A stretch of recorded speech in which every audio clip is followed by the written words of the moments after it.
শীতকাল হোক কিংবা বর্ষাকাল, যে কোনো সময়ই সন্ধেবেলা আমাদের স্ন্যাক হিসেবে সিঙ্গারা কিন্তু আমাদের সকলের পছন্দ।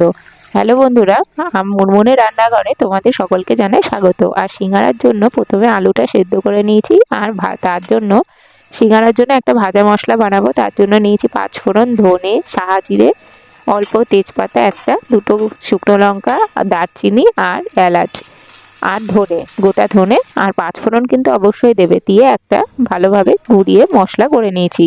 এরপর নিয়েছি বাদাম আর তোমাদের নারকেল ভালোভাবে কুচিয়ে নিয়ে ভেজে নিয়েছি। এবার তেল গরম করে তাতে 5 ফোড়ন, কাসুরি মেথি, জিরে আদা বাটা, ধনে গুঁড়ো আর লঙ্কা গুঁড়ো দিয়ে মশলাটা ভালোভাবে কষিয়ে নেবে। পরিমাণ মতো লবণ আর দিয়েছি হলুদ। এরপর দেখো আলুগুলো কিন্তু আমি একেবারে ভালোভাবে মেখে নিয়ে কিন্তু দিইনি, টুকরো টুকরো করে কেটে নিয়ে অবশ্যই খোসা সমেত দিয়ে ভালোভাবে মশলাটা কষিয়ে নিয়ে আলুটা ভালোভাবে কষিয়ে নিয়েছি। নিয়ে তার মধ্যে যে ভাজা মশলা সেটা দিয়েছি বাদাম আর নারকেল কুচি। এইভাবে যদি তোমরা তৈরি করো পুর, তাহলে বিশ্বাস করবে না, মশলাটা আলুর যে সবজিটা সেটা একেবারে অনবদ্য হয় খেতে।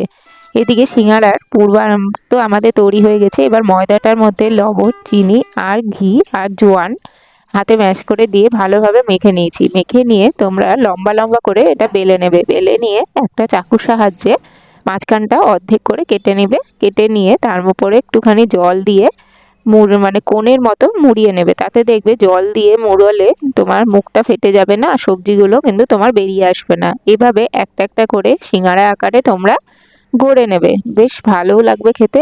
আর একসাথে অনেক কটা সিঙ্গারাও কিন্তু তোমরা বাড়িতে যদি তৈরি করো তাহলে খাওয়াও যাবে। আর এইভাবে যদি করো সিঙ্গারার টেস্টটা ভীষণ সুন্দর হয়, আর সিঙ্গারাটা খেতেও বেশ মুচমুচেও হয়। আর তোমরা রেসিপিটা যদি তোমাদের ভালো লেগে থাকে অবশ্যই একটা লাইক আর একটা কমেন্ট করতে ভুলো না।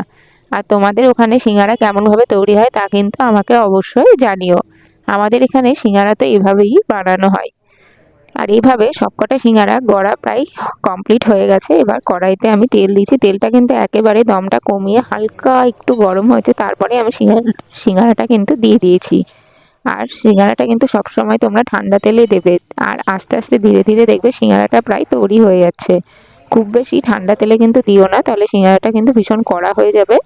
অল্প মিডিয়াম হালকা একটু তেল গরম হলেই কিন্তু তোমরা দিয়ে দেবে।